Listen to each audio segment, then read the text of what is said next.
एक राधा नाम बोला, राधा। अब सामर्थ्य नहीं है उनकी कि एक नाम का हिसाब कर सके, क्योंकि महान वैष्णवाचार्य हैं वो भी। द्वादश वैष्णवों में महाभागवत में श्री धर्मराज जी भी आते हैं। वो प्रभु के नाम की महिमा को जानते हैं। एक बार तुम्हारे जीवन में यदि नाम लिख गया है, किसने बोला था या सुना था, तो दुर्गति शब्द तो खत्म हो गया तुम्हारे जीवन का। विश्वास कर लो, ये दुर्गति शब्द नहीं रहेगा। एक नाम, बस सबसे बड़ी बात है कि इस पर विश्वास की आवश्यकता है। बिन विश्वास भगति नहीं, ते बिन द्रवहि न राम। राम कृपा बिनु सपने जीवन लह विश्राम। एक बार, कई बार सत्संग में सुनाया है कि दो भाई थे। एक भाई धर्मात्मा और संत सेवन, साधु महात्माओं को देखते ही उनके चरणों में प्रणाम करना, आदर पूर्वक विनय पूर्वक घर लाना, उनका पाद प्रक्षालन, चरणोदक उतारना, उनकी पूजा करना, सुंदर भोग पकवान बना के उनको पवाना, आदर से विदा करना। उनका जो भाई छोटा था, शराब पीना, मांस खाना, गंदे आचरण करना और अपने भाई का भी विरोध करना, साधुओं को देखते ही गाली देना, ऐसा। दोनों की अपनी अपनी वृत्तियां। बड़े भाई को अंदर से बड़ा कष्ट होता है।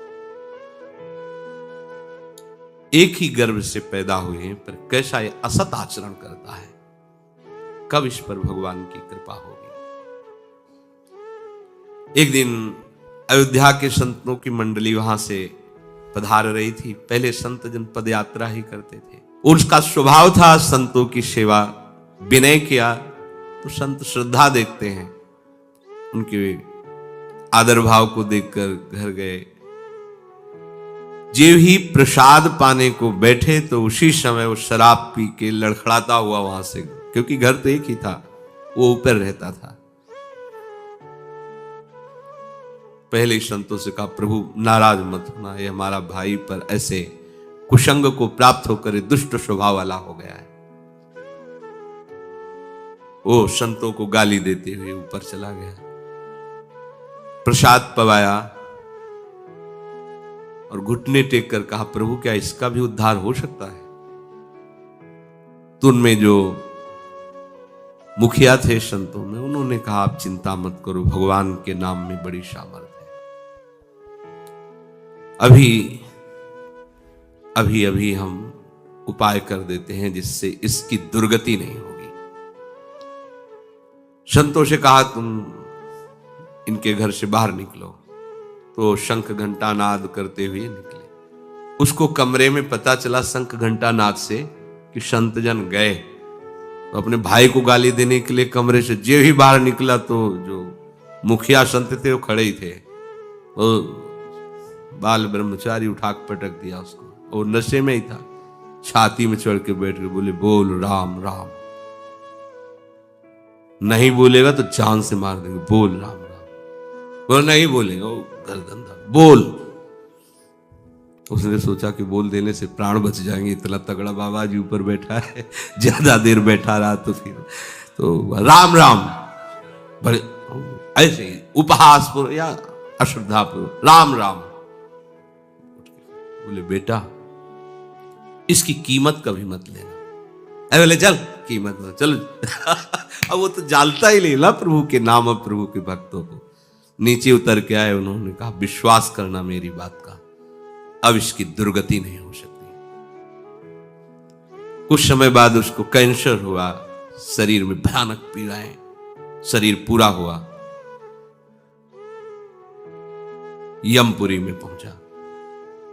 यमराज जी ने पूरा हिसाब, वो सेकंड के कम हिस्से में देख लेते हैं। अब ये तो सीधे नहीं कि जाओ रो में डालो, क्योंकि 2 बार नाम लिया। उनका, भाई तुम्हारा पूरा हिसाब जो है नरक वाला है। बस एक मंगलमय कार्य हुआ। संत के द्वारा प्रेरित होकर 2 बार तुमने राम राम कहा। बोलो तुम इसका क्या सुख चाहते हो, जो चाहोगे तुम्हें प्राप्त हो जाएगा, फिर तुम्हें ये नरक भोगना पड़ेगा जो पाप कर्म किए। संत की वाणी अमोघ होती है। उस समय भी उसकी स्मृति में आया कि बेटा इसकी कभी कीमत मत लेना। बच गए, नहीं तो पहले हिसाब अगर मिलता तो हम समझ ही नहीं पाते। पहले तो हिसाब ना, तो मुझे पता तो होना चाहिए कि इसके बदले में क्या दे सकते हैं आप, नाम के बदले में आप हमें क्या दे सकते हैं। भाई कीमत तो हमें पता हो तब हम हाँ बोले। हमें पता ही नहीं इसकी कीमत क्या है, इसका सुख क्या है। हाँ, पर इसकी कीमत हम तो नहीं बता सकते हैं। त्रिभुवनपति देवराज इंद्र हैं। ध्यान किया देवराज इंद्र तत्काल कैसे धर्मराज जी, तो समस्या है, ये पापी है, पूरे जीवन अत्याचार दुराचार करता रहा, संत से प्रेरित होकर 2 बार राम राम बोला।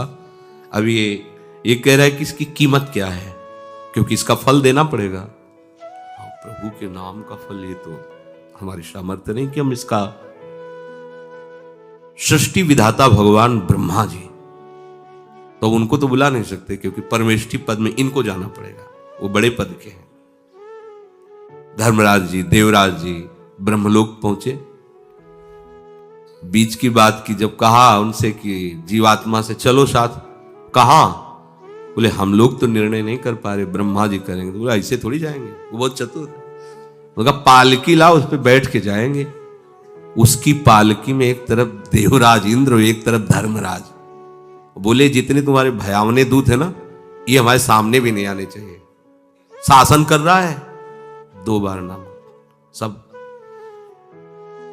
ब्रह्मा जी ने कहा कौन सी लीला हो रही भाई, कौन सा महाभागवत आ रहा है इतने सम्मान से। बोले प्रभु महाभागवत नहीं, महापापी है, 2 बार ये संत के कहने से राम राम बोला है। आप पितामह हैं, संपूर्ण सृष्टि के विधाता हैं, क्या फल इसको दिया जाए, क्योंकि सारे फलों का लेखा जोखा आपके हाथ में प्रभु। इसको 2 बार राम राम कहने का क्या फल। दाढ़ी खुजलाने लगे भाई की, क्या भगवान का नाम है होश में, ऐसे थोड़ी फाइनल में बोल सकते हो आप, होश में प्रमाणित। तो उन्होंने कहा देखो हम तो सृष्टि रचना और इसमें सब लगे रहते हैं, महादेव जी ध्यानस्थ रहते हैं नाम में, वो नाम की महिमा जानते हैं, उनके पास चलते हैं। ब्रह्मा जी, देवराज इंद्र, धर्मराज, भगवान शिव, परम वैष्णवाचार्य महान आइए कैसे आगमन हुआ कैलाश में। प्रभु समस्या है ऐसा।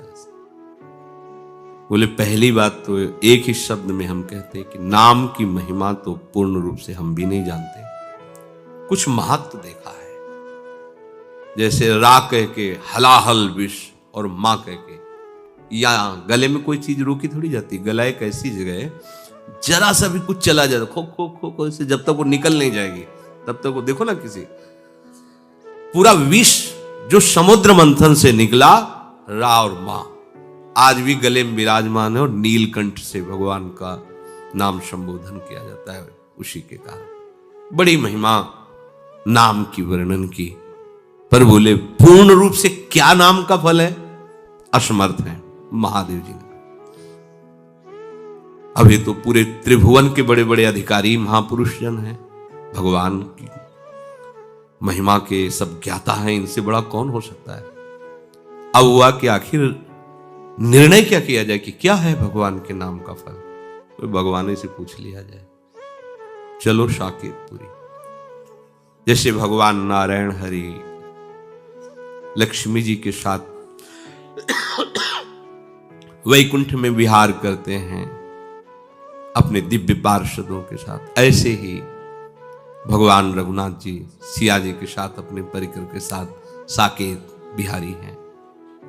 देखो इस पापात्मा जीव को वाह किनके साथ जा रहा है, ब्रह्मा जी, महादेव, देवराज इंद्र, धर्मराज, अखिल लोक चूड़ामणि भगवान सिंहासन पर विराजमान हैं। वाम भाग में सियाजू विराजमान हैं, चरणों को सहलाते हुए महावीर, महाबली, परम ज्ञानी हनुमान जी महाराज, और पूरा सब। प्रभु मुस्कुराए, कैसे कैसे ये सब भगवत स्वरूपों का कैसे आगमन हुआ। बोले प्रभु बड़ी समस्या है, इसको आप ही समाधान कर सकते हो। ये जीवन भर आपकी आज्ञा का उल्लंघन करने वाला जीव है, शास्त्र विरुद्ध आचरण। पापात्मा, संत से प्रेरित होकर 2 बार आपका नाम लिया है, इसका क्या फल हो सकता है? क्योंकि हम सब असमर्थ हैं कि इसके फल का ठीक निर्णय कर सकें। भगवान ने कहा उठा के हमारे पास लाओ, तो गोद में बैठा ला, दुलार करते हुए कहा कि कोई कितना भी बड़ा तपस्वी या साधन संपन्न हो, ऐसी स्थिति को नहीं प्राप्त होता, वो अपनी गति को प्राप्त होता है। पर इसने संत के द्वारा 2 बार नाम, तो नाम का क्या फल है ये तो पूर्ण रूप से हम भी नहीं कह सकते, पर उसका महत्व क्या है ये तुम देख लो कि हमारा साधन भजन करके पदों पर पहुंचा जा सकता है, लेकिन हमारी गोद में केवल नाम का प्रभाव आप महापुरुषों के साथ यहां तक आया, अभी हमारे ही धाम में रहेगा। इसके बाद नाम की क्या कीमत है, क्या महिमा है, ये तो हम भी नहीं कह सकते। कहां कहां लगी नाम बड़ाई, और राम न सके नाम। ये पक्का है, आपने जो भगवान नाम लेना शुरू किया तो नाश शब्द तो आपके जीवन से गया। जो नाना प्रकार की दुर्गतियां हैं, विश्वास करो नहीं होगी, दुर्गति नहीं हो सकती। भगवान कह रहे हैं नैवेह नामुत्र विनाशस्तस्य विद्यते, नहीं, उसका विनाश नहीं हो सकता। फिर होगा क्या? दुर्गति तो नहीं होगी। भगवान कहते हैं कि उसने निश्चय किया है ना, मैं भगवत मार्ग में चलूंगा, बस इस निश्चय के कारण उसका कभी भी नाश नहीं हो सकता, दुर्गति नहीं हो सकती। मैं भगवत मार्ग में चलूंगा। अब चल नहीं पा रहा, लड़खड़ा रहा है, गिर भी पड़ता है, राहत न प्रभु चित चूक किए की, करत सुरत शैबार हे की। प्रभु बाहरी बात नहीं देखते, हृदय की बात को। हम चलना चाहते हैं पर चल नहीं पाते, यह हमारी असमर्थता है, पर हम पाना चाहते हैं। इस बात को प्रभु केवल जानते हैं, दूसरा नहीं। दूसरे तो सद्गुणों के महत्व को जानते हैं, उसको नजर में जच जाए तो तुम महात्मा हो, नजर से फेल हो जाए तो चाहे जितने बड़े महात्मा हो तुम। प्रभु आंतरिक विषय को देखते, ये मेरे मार्ग में चलना चाहता है, पूर्वाभ्यासवश मेरी माया की प्रबलतावश ये आगे नहीं बढ़ पा रहा है, नाश नहीं होगा, पतन शब्द नहीं उसके जीवन में होगा, न में भक्ता प्रणश्यति। जैसे महाराज भगवान ऋषभदेव जी के पुत्र भरत जी प्रभु की प्राप्ति के लिए भारतवर्ष का राज्य का त्याग, रानी, महल, संपत्ति, सेवक, सब सुखों का त्याग किया। गंडकी नदी, जहां शालिग्राम भगवान जिस नदी में प्रकट होते हैं, उस नदी के किनारे एकांतवास करते हुए अपने चित्त को प्रभु के चरणारविंद में, उनके नाम में, उनकी सेवा में लगाने लगे। एक दिन वो गंडकी नदी में स्नान करके सूर्य अर्घ देने ही वाले थे कि देखा एक हिरनी जो गर्भवती थी, वो जल पीने के लिए आई थी, पीछे से सिंह ने दहाड़ मारी, घबरा गई, वो एकदम छलांग लगाई। गर्भवती होने के कारण वो जो गर्भस्थ शिशु था योनि द्वार से जल के प्रवाह में गिर गया और वो आगे गिर करके मर गई। ये भरत जी ने देखा, वो तो मर गई जो मां थी, और अभी नवजात शिशु है तो मर जाएगा जल में। दौड़े और उसको गोद में उठाया, वैसे ही सुंदर होता है हिरण का शौर। अब लाए और उसको दुलार करने लगे। 2-3 दिन में वो ऐसे चलने लगा। अब पूरी दृष्टि उस पर, कहीं कोई भेड़िया ना खा जाए, कहीं कोई सिंह ना खा जाए। नहीं नहीं, ये मेरी शरण में है, इसका कोई नहीं है। अब उसको गोद में ले हुए कुमल कुमल घास लेके उसको पवाते हैं। ये कोई गलत कार्य नहीं किया इन्होंने, ऐसा ही करना चाहिए। कोई भी भक्त हृदय धर्मात्मा वो ऐसा कैसे देख सकता है कि वो जीव मर रहा है और हम उसे जाने दें? जहां तक हो सके हमें प्रयास करना है उसके दुख दूर को, उसको बचाने का, उसको सुख देने का, पर बराबर नहीं, उस पर आसक्त नहीं हो जाना। इसलिए सेवा करनी है, पर ममता नहीं, निर्ममो, निरहंकारा, अहंकार नहीं कि मेरे द्वारा इसका भरण पोषण होता है। सेवा करनी पर उसे ममता नहीं रखनी, ये परमार्थ के साधन की कसौटी है। सेवा करनी पर ममता नहीं रखनी, गलत हो गया यहां। सेवा की और ममता कर ली। अब वो बड़ा हो गया था, वो अपने झुंड में चला जाए जैसा, उससे निरपेक्ष होना चाहिए था। उसका जीवन क्या प्रभु जाने।